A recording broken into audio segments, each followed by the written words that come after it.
ശരീരം ഇപ്പോൾ സ്വതന്ത്രയാകുന്നു. അവന്റെ നാമത്തെ വിളിച്ചാട്ടെ. ചേർന്ന് വിളിച്ചോ. ഈ യേശു നിങ്ങളെ ഇപ്പോൾ തൊടുന്നുണ്ട്. ഈ യേശുവിന്റെ നാമത്തിൽ നിങ്ങളുടെ കാലുകൾ ഇപ്പോൾ ചലിക്കുന്നുണ്ട്. ഈ യേശുവിന്റെ നാമത്തിൽ മെഡിക്കൽ സയൻസ് വിധി എഴുതിയ കേസുകൾ ഇപ്പോൾ തന്നെ സൗഖ്യമാകുന്നുണ്ട്.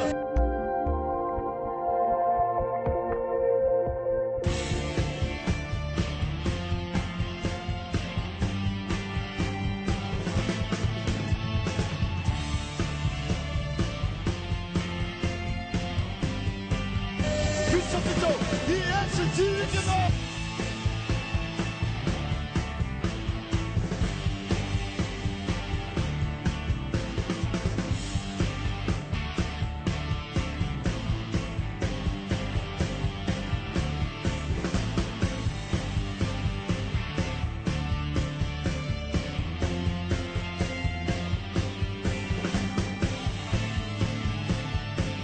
പിശാചിന്റെ പ്രവൃത്തികളെ കണ്ടേച്ച് അയ്യോ എന്ന് പറയാനല്ല യേശു വന്നത്. പിശാചിന്റെ പ്രവൃത്തികളെ അഴിപ്പാൻ അവന്റെ നാമത്തെ വിളിച്ചാൽ യേശു.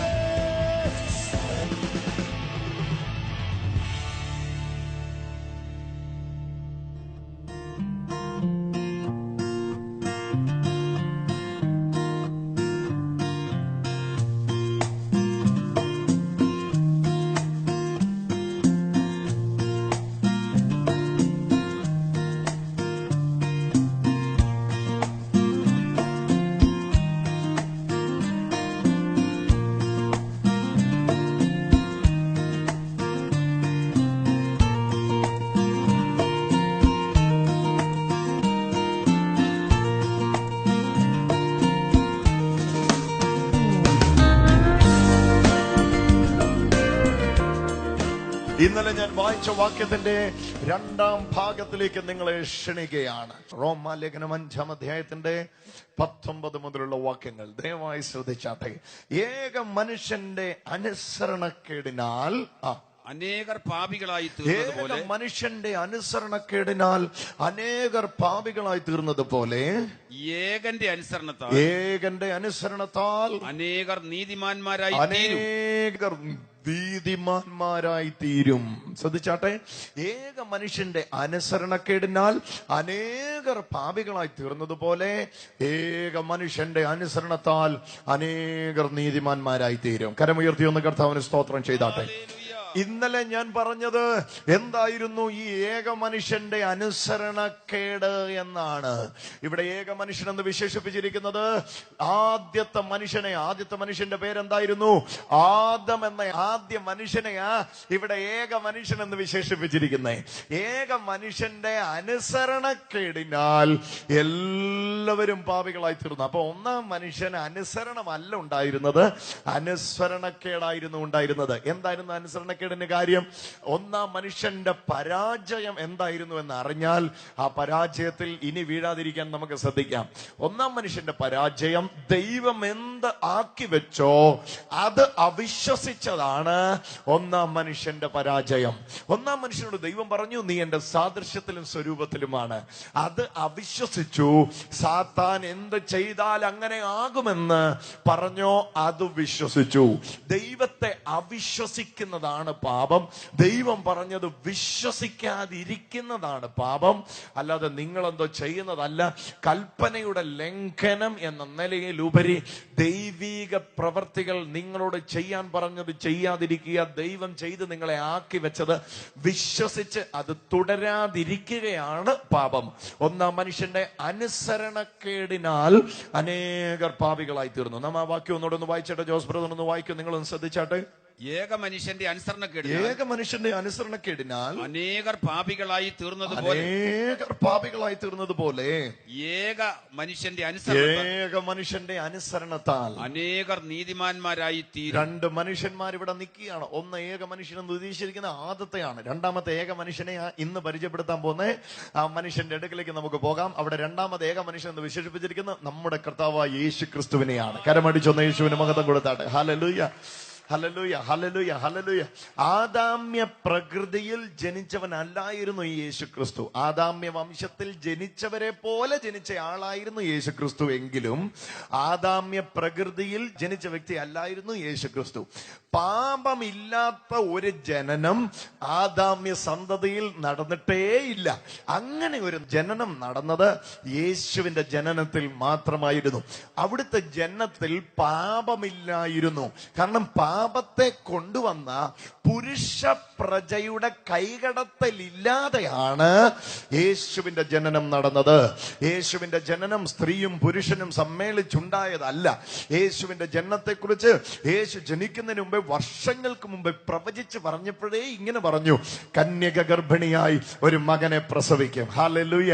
കന്യക ഗർഭിണിയായി ഒരു മകനെ, പുരുഷ സ്പർശനം കൂടാതെ ഒരു മകനെ പ്രസവിക്കും. സ്വർഗത്തിൽ നിന്ന് യുദ്ധവീരന്മാരും സന്ദേശവാഹകന്മാരുമായ ദൂതന്മാർ യേശുവിന്റെ ജനനത്തിന്റെ വിശിഷ്ടമായ കാര്യങ്ങൾ കർത്താവിന്റെ അമ്മയായ മറിയയുടെ അടുക്കൽ വന്നു പറഞ്ഞപ്പോ മറിയ ചോദിച്ച കാര്യം ഓർമ്മയില്ലേ? ഇതെങ്ങനെ സംഭവിക്കും? ഞാൻ പുരുഷനെ അറിയുന്നില്ല. നീ ഒരു അത്ഭുത പ്രജയ്ക്ക് ജന്മം കൊടുക്കും, അവനൊരു അത്ഭുതത്തിന്റെ പ്രജയായിരിക്കുമെന്ന് പറഞ്ഞപ്പോ മറിയ ദൂതനോട് പറഞ്ഞത് ഓർമ്മയില്ലേ? ഇതെങ്ങനെ സംഭവിക്കാനാ? ഞാൻ പുരുഷനെ അറിയുന്നില്ല. പുരുഷ സ്പർശനമില്ലാതെ ഒരു സ്ത്രീ പ്രസവിക്കുകയോ അതൊരിക്കലും സംഭവിക്കുകയില്ല. സംഭവിക്കയില്ല എന്ന് പറഞ്ഞപ്പോൾ പ്രത്യക്ഷപ്പെട്ട ദൂതൻ പറഞ്ഞ വാക്ക് ഓർക്കുക: ദൈവത്തിനൊന്നും അസാധ്യമില്ല. അത്യുന്നതന്റെ ശക്തി നിന്റെ മേൽ നിഴലിടും. ഒരു അത്യുന്നതന്റെ പ്രജ ഉത്ഭവിക്കപ്പെടും. ഒരു അത്ഭുതത്തിന്റെ പ്രജ ഉത്ഭവിക്കപ്പെടും. സോ യേശുവിന്റെ ജനനം വിശിഷ്ടമായ ജനനമായിരുന്നു. ആദാമ്യ പ്രകൃതി ഇല്ലാത്ത ജനനമായിരുന്നു. പുരുഷ സ്ത്രീ സമ്മേളനമില്ലാത്ത ജനനമായിരുന്നു. അതുകൊണ്ട് തന്നെ യോസഫിന് വിവാഹം നിശ്ചയിച്ച മറിയ എന്ന യഹൂദ സ്ത്രീയെ ഉൾക്കൊള്ളുവാൻ ഒരുപാട് പാടുണ്ടായിരുന്നു. താൻ വിവാഹബന്ധത്തിൽ, ദാമ്പത്തിക ബന്ധത്തിൽ ഏർപ്പെടുന്നതിന് മുമ്പ് തന്നെ ഗർഭിണിയായ ഈ സ്ത്രീയെ ചേർക്കുവാൻ ഈ യോസഫ് എന്ന് പറയുന്ന നല്ല മനുഷ്യൻ അകത്ത് സന്ദേഹത്തോടിരിക്കുമ്പോൾ സംഭവിച്ചത് പരിശുദ്ധാത്മാവിനാൽ ആണെന്ന് പ്രത്യക്ഷപ്പെട്ട് ദൂതൻ പറയുന്ന വാക്ക് മുൻകൂട്ടി പറഞ്ഞ ആലോചനകളെ ഉറപ്പിക്കുന്നതായി നമുക്ക് കാണാം. അങ്ങനെ യേശു വന്നു. ഒന്നാം മനുഷ്യന്റെ അനുസരണക്കേടിന് ഒടുക്കത്തെ മനുഷ്യൻ പകരം വീട്ടിയത് എങ്ങനെയാന്ന് ഫിലിപ്പിയ ലേഖനത്തിൽ നമ്മൾ വായിക്കാൻ പോകുകയാണ്. ഒന്നാം മനുഷ്യന്റെ അനുസരണക്കേടിനാൽ പാപം പടർന്നതുപോലെ രണ്ടാം മനുഷ്യന്റെ അനുസരണത്താൽ എല്ലാവരുടെ മേലും ദൈവകൃപ പടർന്നിരിക്കുകയാണ്. ഫിലിപ്പിയ ലേഖനം 2-ാം അധ്യായത്തിലേക്ക് ഞാൻ നിങ്ങളെ ക്ഷണിക്കുകയാണ്. ഫിലിപ്പിയ ലേഖനം 2-ാം അധ്യായത്തിൽ യേശു ക്രിസ്തുവിനെ കുറിച്ച് പറയുകയാണ്. ഫിലിപ്പിയ ലേഖനം 2-ാം അധ്യായത്തിന്റെ 6 മുതലുള്ള വാക്യങ്ങൾ ഇവിടെ വായിക്കുമ്പോൾ നിങ്ങൾ ദയവായി ശ്രദ്ധിച്ചാട്ടെ.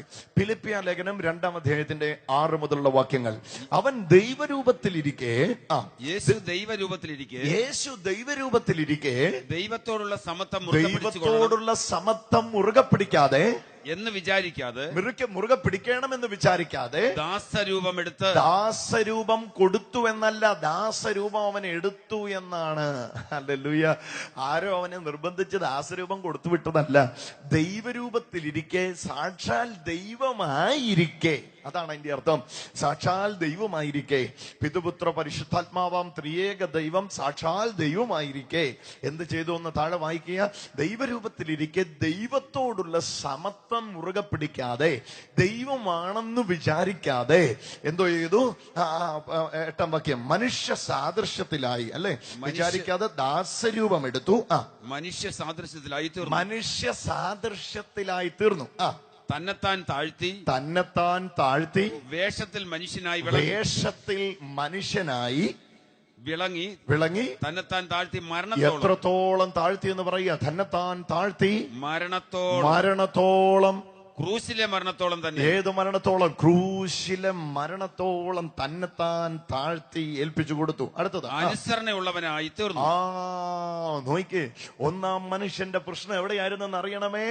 അനുസരണക്കേടിലായിരുന്നു ഒന്നാം മനുഷ്യൻ വീണത്. ഇവിടെ രണ്ടാം മനുഷ്യൻ എന്ന് വേദപുസ്തകം പരിചയപ്പെടുത്തുന്ന രണ്ടാം മനുഷ്യൻ അനുസരണമുള്ളവനായി തീർന്നു. ഏതുവരെ അനുസരണമുള്ളവനായി തീർന്നു? കുരിശുമരണം വരെ, കുരിശുമരണം വരെ, ക്രൂശിലെ മരണത്തോളം തന്നെ. നോക്കിയ വാക്ക് 8-ാം വാക്യം, മനുഷ്യ സാദൃശ്യത്തിലായി തന്നെത്താൻ ഒഴിച്ചു, വേഷത്തിൽ മനുഷ്യനായി വിളങ്ങി, തന്നെത്താൻ താഴ്ത്തി, ക്രൂശിലെ മരണത്തോളം തന്നെ അനുസരണമുള്ളവനായി തീർന്നു. അനുസരണക്കേടിന് പ്രതികാരം ചെയ്യാൻ പിതാവായ ദൈവം പ്ലാൻ ചെയ്തു. അനുസരണക്കേടിന് പ്രതികാരം ചെയ്തത് എങ്ങനെയാണെന്നറിയാമോ? അനുസരണമുള്ള പുത്രനെ അയച്ചിട്ട് അനുസരണം ശീലിപ്പിച്ചു, അനുസരണം കാണിച്ചു. ഒരു ഹല്ലേലൂയ പറഞ്ഞേ. ഓ, praise God, praise God, praise God. ഇതിന്റെ ആശയങ്ങളെ ഞാനൊന്ന് വിശദീകരിക്കാൻ പോവുകയാണ്. നിങ്ങളുടെ ശ്രദ്ധ ഈ പ്രമേയത്തിലേക്ക് ഞാൻ വിശേഷിച്ച് ക്ഷണിക്കുകയാണ്. ഇന്നത്തെ ഈ ആലോചന നിങ്ങൾക്ക് ചൈതന്യം വരുത്തുമെന്നുള്ളത് രണ്ടു പക്ഷമില്ല. കരമടിച്ചൊന്ന് കർത്താവിന് സ്തോത്രം ചെയ്താട്ടെ. ഹല്ലേലൂയ. പ്രിയമുള്ളവരെ, ശ്രദ്ധിക്കണമേ. ഇവിടെ എന്താ സംഭവിച്ചത് എന്ന് നിങ്ങൾ അറിയണമേ. ആദം ദൈവത്തിന്റെ സൃഷ്ടിയായിരുന്നു. എങ്ങനത്തെ സൃഷ്ടി? ദൈവം മനുഷ്യനെ സൃഷ്ടിച്ചത് തന്റെ സാദൃശ്യത്തിലും തന്റെ സ്വരൂപത്തിലുമായിരുന്നു.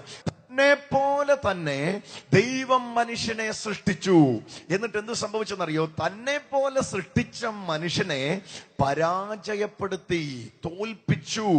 എന്താണെന്നറിയാതെ അവനെ വീഴിച്ചു. അപ്പോഴിതാ, ഏതു മനുഷ്യനെ തോൽപ്പിച്ചോ അതേ മനുഷ്യ ഛായയിൽ ഒരാൾ ഇവിടെ ജനിച്ചു. ഹല്ലേലൂയ.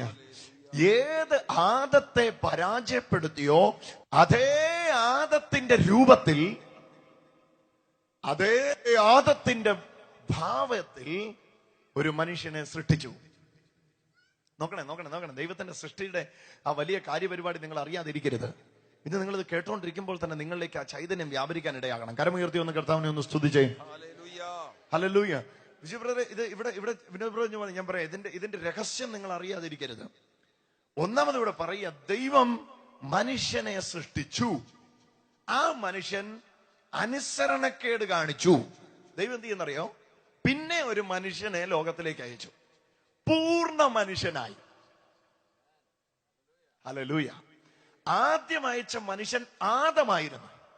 പിന്നീട് അയച്ച മനുഷ്യൻ നമ്മുടെ കർത്താവായ യേശു ക്രിസ്തുവാണ്. ആദത്തെ തോൽപ്പിച്ച അതേ തന്ത്രവുമായിട്ട് യേശുവിന്റെ അടുക്കൽ വന്നു. ആദത്തോട് എന്താ പിശാച് പറഞ്ഞത്? ഇത് തിന്നാൽ നീ ദൈവത്തെ പോലെ ആകും. നീ ഇപ്പൊ ദൈവത്തെ പോലെ അല്ല, നീ ഇപ്പൊ ദൈവത്തെ പോലെ ആണോ എന്ന് നീ നോക്കടാ. ഇത് തന്നെയാ യേശുവിന്റെ അടുക്കൽ സാത്താൻ വന്ന് പറഞ്ഞത്. നീ ദൈവമാണെങ്കിൽ ഈ കല്ലിനോട് അപ്പമായി തീരാൻ കൽപ്പിക്കേ. നീ ദൈവമാണെങ്കിൽ ഇവിടുന്ന് താഴേക്ക് ചാട്. നീ ദൈവമാണെങ്കിൽ എന്നെ വീണ് നമസ്കരിക്കേ. ഇത് മുഴുവൻ ഞാൻ നിനക്ക് തരാം. എന്നാൽ ആദം സംശയിച്ചതുപോലെ ഭൂമിയിൽ മനുഷ്യനായി ജനിച്ച യേശു സംശയിച്ചില്ല. അതുകൊണ്ട് തന്നെ സംശയിപ്പിച്ച് ഒതുക്കുക എന്ന തന്ത്രം അവിടെ വിജയിച്ചില്ല. എത്രത്തോളം നിങ്ങൾ ഫിലിപ്പിയ ലേഖനത്തിലെ ആ വാക്യങ്ങൾ ശ്രദ്ധിച്ചാട്ടെ.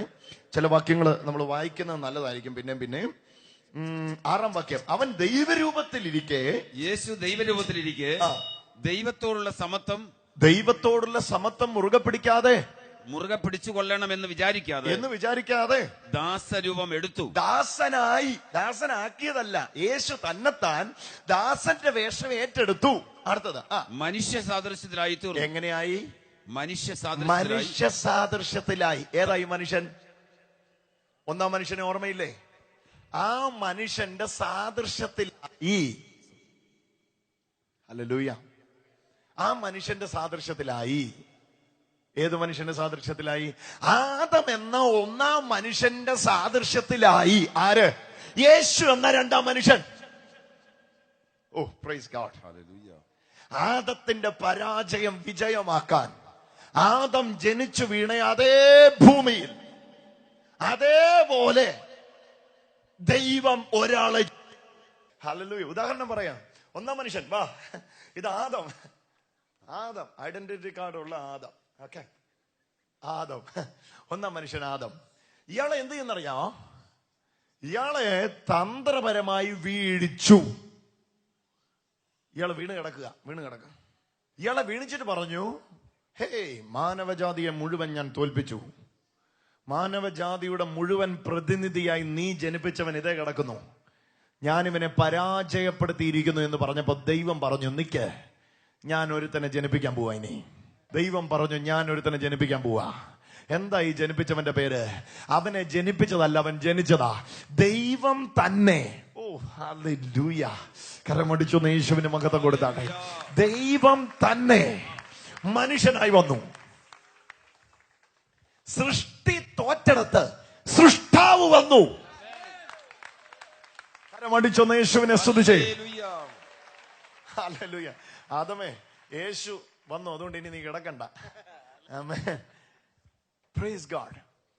ഇവിടെ നമ്മൾ ശ്രദ്ധിക്കേണ്ടത്, ദൈവം ഭൂമിയിൽ സൃഷ്ടിച്ചവനെ വീഴ്ചപ്പം സ്വർഗത്തിൽ ഇരുന്നവൻ മനുഷ്യനായി ഭൂമിയിൽ സൃഷ്ടിക്കപ്പെട്ടു. മനുഷ്യ സാദൃശ്യത്തിലായി, അല്ലേ? ദൈവരൂപത്തിൽ ഇരുന്നവൻ, ദൈവമായിരുന്നവൻ മനുഷ്യ സാദൃശ്യത്തിലായി തന്നെത്താൻ താഴ്ത്തി വേഷത്തിൽ മനുഷ്യനായി.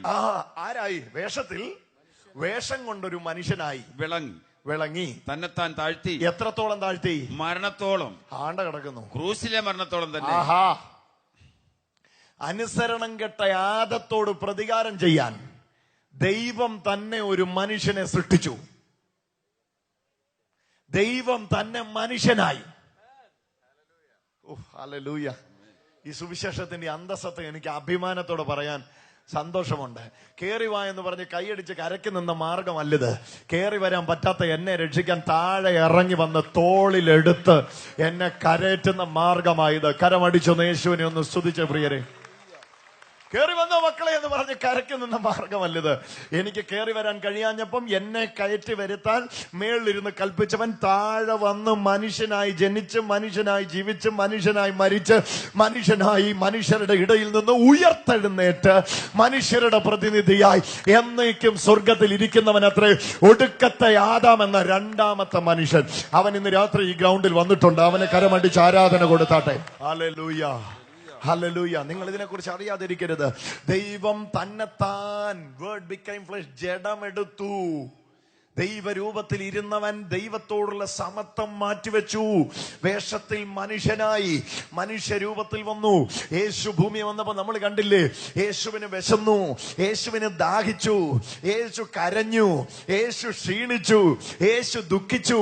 മനുഷ്യനുണ്ടാകുന്ന മുഴുവൻ വൈകാരികതകളും യേശുവിനുണ്ടായിരുന്നു. അപ്പോൾ തന്നെ അവിടുന്ന് നിത്യനായ ദൈവമായിരുന്നു. ആമേൻ. കരമടിച്ചൊന്ന് കർത്താവ് സ്തോത്രം ചെയ്തേ. ഓ ഹല്ലേലൂയ. മണ്ണിലുള്ള എന്നെ വിണ്ണിലെത്തിക്കാൻ ഒരു കാര്യപരിപാടിയും ഒരു കർമ്മ പരിപാടിയും നടക്കത്തില്ലെന്ന് കണ്ടപ്പോ, കർമ്മം ചെയ്ത് മനുഷ്യൻ തോറ്റു കിടന്നപ്പോൾ, ഇനി നീ ചെയ്യണ്ട, ചെയ്യാൻ ഞാൻ ഒരാളെ അയക്കാം എന്ന് പറഞ്ഞ് ഒരുവനെ ഇവിടെ ജനിപ്പിച്ചു. സാക്ഷാൽ ദൈവം മനുഷ്യാവതാരം എടുത്തു.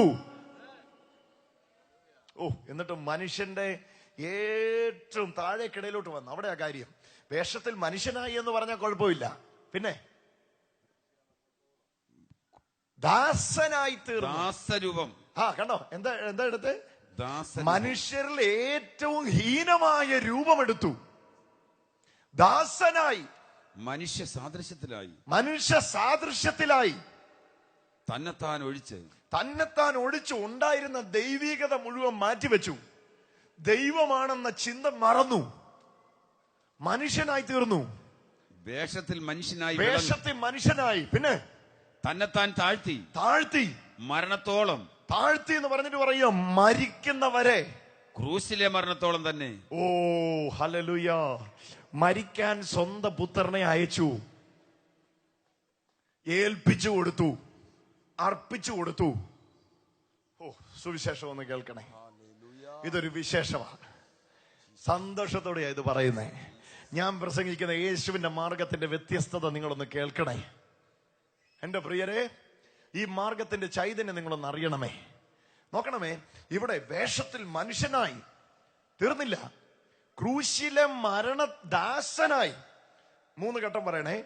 മനുഷ്യനായി, ദൈവമായിരുന്നു, മനുഷ്യനായി, ഒഴിച്ചു കൊടുത്തു, തന്നെത്താൻ ഒഴിച്ചു, വേഷത്തിൽ മനുഷ്യനായി. അടുത്ത് പറയാ ദാസനായി തീർന്നു. പിന്നെ മരണത്തോളം തന്നെത്താൻ ഏൽപ്പിച്ചു കൊടുത്തു. എന്നിട്ട് അവിടെ പറയുക, എന്തോ ഉള്ളവനായി തീർന്നു? അനുസരണമുള്ളവനായി അനുസരണമുള്ളവനായി തീർന്നു. ദൈവത്തെ ആദത്തിന്റെ പ്രശ്നം എന്നായിരുന്നു? ഏക മനുഷ്യന്റെ അനുസരണക്കേടിനാൽ അനേകർ പാപികളായി തീർന്നതുപോലെ ഏകന്റെ അനുസരണത്താൽ അനേകർ നീതിമാന്മാരായി തീർന്നു. കരമടിച്ചൊന്ന് കർത്താവിന് സ്തോത്രം ചെയ്തേ. Adam became disobedient and Jesus became obedient. Adam അനുസരണക്കേട് കാണിച്ചപ്പോ യേശു അനുസരണം കാണിച്ചു. ആദത്തിൽ എല്ലാവരും മരിച്ചു, അനുസരണം കാണിച്ച യേശുവിൽ എല്ലാവരും ജീവിച്ചു. ഓ, കരമടിച്ച കർത്താവിന് സ്തോത്രം ചെയ്തേ. ഹല്ലേലൂയ. നിങ്ങളല്ല അനുസരിക്കാൻ നിങ്ങൾ അവിടെ ഇല്ലായിരുന്നു. യേശു അനുസരിച്ച യേശുവിനെ നിങ്ങൾ സ്വീകരിക്കുക ചെയ്തേ. ഓ, എത്ര പേര് കേട്ടു? ഹല്ലേലൂയ. യേശു ക്രൂശിൽ മരിച്ചപ്പോ അനുസരിക്കാൻ നിങ്ങൾ ഇല്ലായിരുന്നല്ലോ പൊന്നെ. അവൻ നിങ്ങൾക്ക് വേണ്ടി മരിക്കുകയായിരുന്നു. അനുസരിച്ച യേശുവിനെ നിങ്ങൾ സ്വീകരിക്കുക ചെയ്തേ. അന്നേരം എന്ത് സംഭവിച്ചു? ഇപ്പൊ ഇവിടുന്ന് നിങ്ങൾ എടുക്കേണ്ട ഇത്ര ഒരു ചിന്തയോ എടുക്കണമെന്ന് ഞാൻ ആഗ്രഹിക്കുന്നില്ല. ആ ചിന്ത ഇതാണ്: ആദത്തിൽ എല്ലാവരും പാപികളായി തീർന്നു. എങ്ങനെ പാപികളായി തീർന്നു? ആദത്തിന്റെ അനുസരണക്കേടിനാൽ എല്ലാവരും പാപികളായി തീർന്നു. ഇനി രണ്ടാം ഭാഗം പറയുക, യേശുവിന്റെ അനുസരണത്താൽ, ക്രൂശിലെ അനുസരണത്താൽ, കൊടുത്ത കമ്മീഷൻ മുഴുവൻ ചെയ്തു തീർത്ത പിതാവിന്റെ കൽപ്പന അതുപോലെ അനുസരിച്ച അനുസരണത്താൽ ആ അനുസരണത്തിന്റെ കീഴിലുള്ളവരെല്ലാം നീതിമാന്മാരായി തീർന്നു. ഓ, കരമടിച്ച കർത്താവിന് സ്തോത്രം ചെയ്താട്ടെ. Hallelujah, hallelujah. ശക്തിയോടെ ഒന്ന് യേശുവിനെ സ്തുതിച്ചാട്ടെ.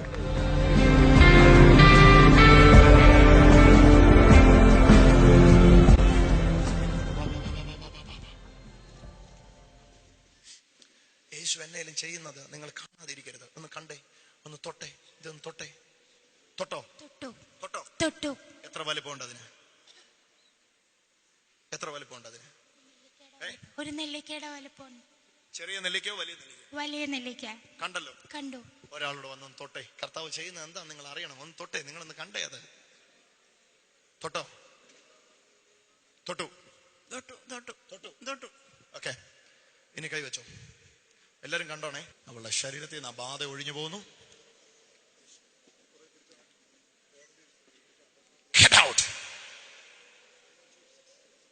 ഇവൾക്കിത് വേണ്ട. അവളെ പിടിച്ചോണേ. അഴിയട്ടെ.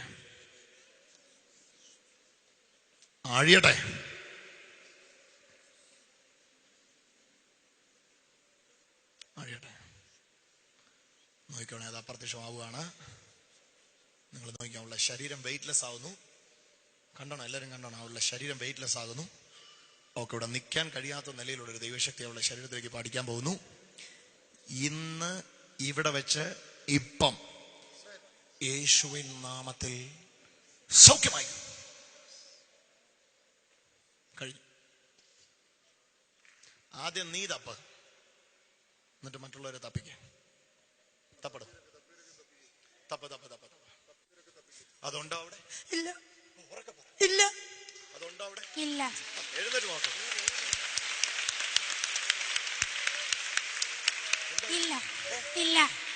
ഇല്ല. വേറെ ആരാ തപ്പിയേ? അമ്മച്ചി പിടിച്ചതല്ലായിരുന്നു അതിനെ? ആന്നു പിടിച്ചതാ. പിടിച്ചതല്ലേ? ആന്നു.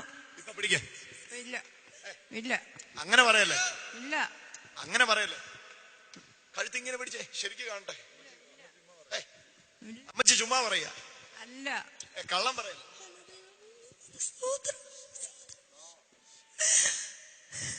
മടിച്ചൊന്ന് യേശുവിന് മഹത്വം കൊടുത്തേ. എല്ലാവരും ഇന്ന് ഗുഡ് ന്യൂസ് കേൾക്കട്ടെ. യേശു ക്രിസ്തുവിലൂടെ പിതാവായ ദൈവം പ്രസാദിച്ചത് കൊണ്ട് യേശുവിന്റെ നാമത്തിൽ ആ പ്രസാദം നിന്റെ മക്കളുടെ മേലേക്ക് ഇറങ്ങി വരട്ടെ. അതിനുവേണ്ടി ഞങ്ങൾ ഒരുമിച്ച് പ്രാർത്ഥിക്കുന്നു. ആ ദൈവപ്രസാദം ഓരോ വീടുകളിലേക്കും വ്യാപരിക്കട്ടെ, കുടുംബജീവിതങ്ങളിലേക്ക് വ്യാപരിക്കട്ടെ. ദൈവപ്രസാദത്തെ അവരിൽ നിന്ന് അന്യാധീനപ്പെടുത്തുന്ന രോഗങ്ങൾക്ക് ഇനി അവിടെ സ്ഥാനമില്ല. യേശുവിന്റെ നാമത്തിൽ ഇപ്പോൾ തന്നെ സൗഖ്യങ്ങൾ നടക്കട്ടെ. പ്രധാനമായിട്ട് ഒരു സൗഖ്യം ഇപ്പോൾ നടക്കുന്നതായിട്ട് കർത്താവ് പറയുന്നത് ബ്ലാഡറിന്റെ ഒരു പ്രശ്നമാണ്. പോസ്റ്റ് ബ്ലാഡറിൽ, യൂറിൻ ബ്ലാഡറിൽ കർത്താവിന്റെ ശക്തമായ കരവിപ്പ് വ്യാപരിക്കുന്ന എനിക്ക് അറിയാനായിട്ട് കഴിയുന്നു. ദൈവപ്രസാദം വെളിപ്പെടുമ്പോൾ അവിടെ രോഗമല്ല ഉള്ളത്, അവിടെ സൗഖ്യമാണുള്ളത്. ഇവൻ എന്റെ പ്രിയ പുത്രൻ ഞാനിതിൽ പ്രസാദിച്ചിരിക്കുന്നു എന്ന് പറഞ്ഞതോടെ പുത്രൻ രോഗിയാവുകയല്ല ചെയ്തത്. അടുത്ത നിമിഷം നിങ്ങൾ വായിച്ചു നോക്കിയാൽ അറിയാം, ഗലീലയിലെമ്പാടും, നസ്രത്ത് മുഴുവൻ, യെരുശലേം മുഴുവൻ, പോയ സ്ഥലത്ത് മുഴുവൻ അസാധാരണമായ ശുശ്രൂഷ വെളിപ്പെടുകയായിരുന്നു.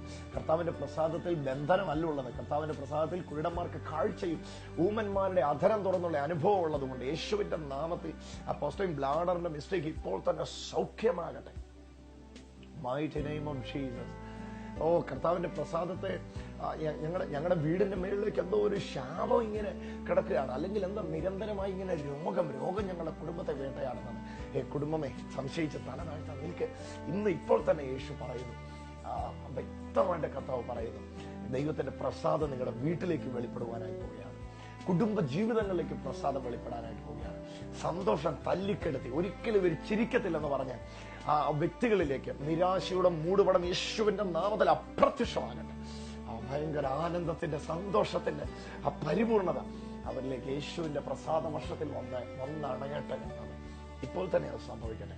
ഈ ആണ്ടിന്റെ അവസാനത്തിന് മുമ്പ് നിങ്ങൾക്ക് ഉറപ്പായിട്ട് നിശ്ചയമായിട്ട് പറയാൻ കഴിയുന്നത് കർത്താവിന്റെ പ്രസാദ വർഷമാണ്. ഈ ദിവസങ്ങളിൽ ചങ്ങനാശ്ശേരി വലിയ അത്ഭുതങ്ങൾ നടക്കുന്നു. ചങ്ങനാശ്ശേരി ബൈപ്പാസ് എൻഡ് നടത്തും. ആ തിരുവല്ലയിൽ നിന്ന് വരുമ്പോൾ ബൈപ്പാസ് തീരും നടത്തും. കോട്ടയത്ത് നിന്ന് വരുമ്പോൾ ബൈപ്പാസ് തുടങ്ങും നടത്തും. റൈറ്റ് സൈഡിൽ സിറ്റിസൺ ക്ലബിന്റെ തൊട്ടിപ്പുറത്ത് ചങ്ങനാശ്ശേരിയിൽ നമ്മൾ മനോഹരമായി ടെന്റ് ഇട്ടിരിക്കുന്നു. ആരാധനകൾ നടക്കുന്നു. കണ്ടിന്യൂസ് ആയിട്ട് ദൈവപ്രവൃത്തികൾ നടക്കുന്നു. വിശ്വാസത്താൽ കടന്നു വരുവാനായിട്ട് ദൈവനാമത്തിൽ ഞാൻ നിങ്ങളെ ഓർപ്പിക്കുന്നു. ഈ ഞായറാഴ്ച ഞാൻ ചങ്ങനാശ്ശേരിയിലുണ്ട്. നിങ്ങൾക്ക് നേരിട്ട് കാണാനും പ്രാർത്ഥിക്കാനുമായിട്ട് കടന്നു വരാൻ താല്പര്യമുള്ള ദയവായിട്ട് കടന്നു വന്നാട്ടെ. God bless you.